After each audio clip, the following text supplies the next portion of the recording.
My body went numb like a minute ago. I can't feel a thing from my head to toe.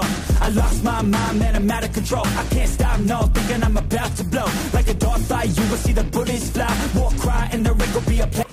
Ang pag-take ng mga food supplements gaya ng mga whey protein, amino acids, creatine, at marami pang iba ay totoong nakakatulong ng malaki upang mapabilis ang paglaki ng ating muscle.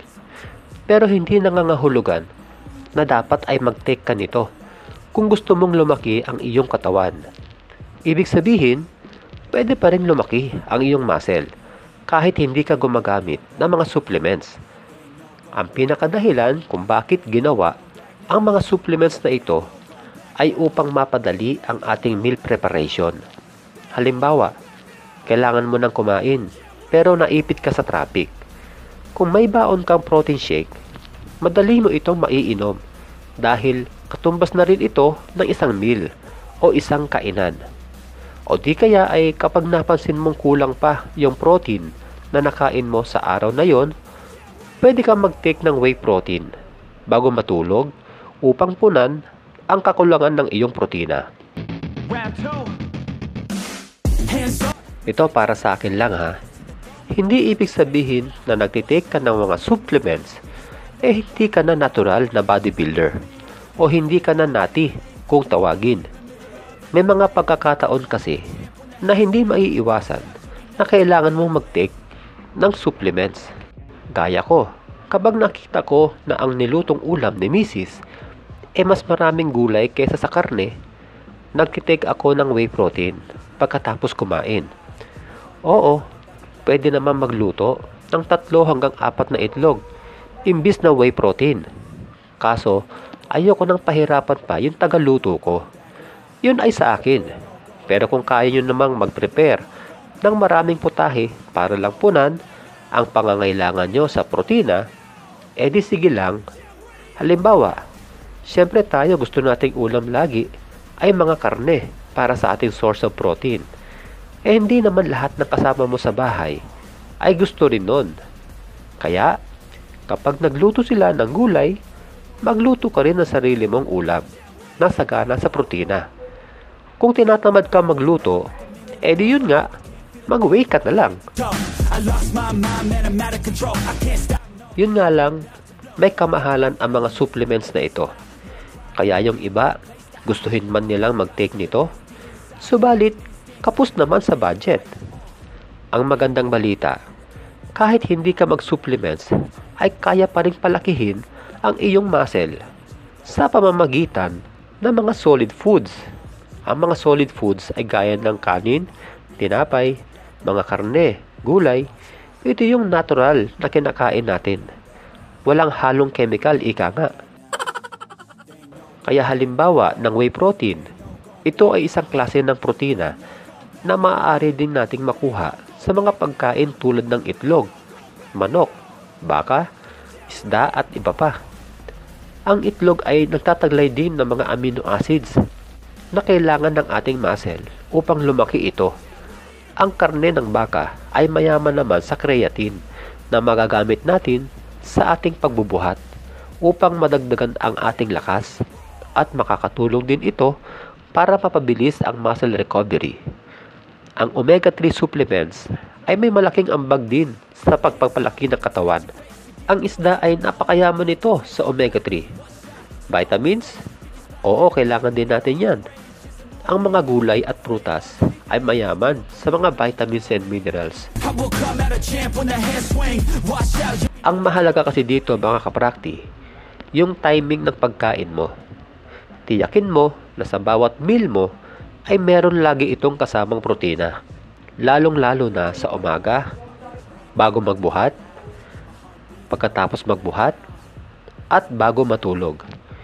Tiyakin mo rin na makukuha mo yung sapat na dami ng protina na kailangan mo sa bawat araw.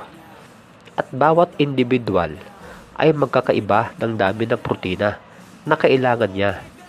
Dahil, depende ito sa iyong bigat o timbang. Upang malaman mo ang dami ng protina na kailangan mo sa isang araw, i-multiply ang iyong timbang na nasa kilogram sa 1.6 hanggang 2 grams na protina.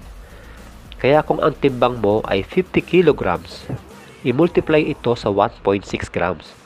Lumalabas na 80 grams na protina ang kakailanganin mo kada araw.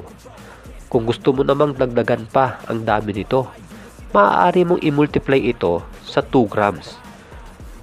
Kaya, nasa 100 grams ang pinakamaraming protina na dapat mong makuha kada araw. Maaaring itanong ng ilan, pwede bang mas marami pa sa 2 grams per kilogram ng timbang ng isang tao ang gawin? Pwede naman, pero para sa akin, para lang ito sa mga payat.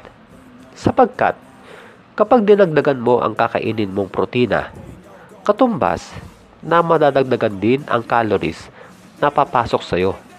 Kung nagpapakats ka o di kaya ay ayaw mong tubuan ng extra body fats, dapat kontrolado mo yung calories mo. Ano ba yung calories? Ang calories ay mula sa mga kinakain at iniinom natin. Lahat yan ay nagtataglay ng calories. May mga pagkain na mataas ang calories, kaya ng tsokolate, cake, pizza. At meron ding mabababa ang calories, kaya ng mga gulay. At meron ding 0 calories o walang calories, gaya ng tubig. Ibig sabihin, kung gusto mong tumaba o lumaki ang katawan, lalo na kung payat ka, sobrahan mo ang calories na ipapasok mo dyan sa katawan mo. Katumbas na damihan mo yung kinakain mo. Pero kung gusto mo namang pumayat, bawasan mo yung calories na ipapasok mo. Ibig sabihin, bawasan ang pagkain o piliin lang ang mga pagkain na mabababa ang calories. Ang pagkain din ng maraming protina ay hindi inirekomenda sa mga nagkaroon na ng sakit sa kidney. Halimbawa, gumaling na yung kidney nyo dahil nagkasakit kayo dito, hindi na kayo maaaring kumain ng maraming protina. Kahit pa gumaling na yon, ito ay sapagkat ang protina ay sa kidney pinoproseso. At kapag naparami ka ng protina, mahihirapan ang iyong kidney, dahilan upang bumalik yung sakit mo. Pero kung healthy ka naman, lalo na yung kidney mo, kahit lumagpas ka pa ng konti sa 2 grams na protina sa bawat kilogram ng iyong timbang, ay hindi naman masama. Sa ating recap, hindi naman kailangan mag-take ng mga supplements upang lumaki ang ating muscle.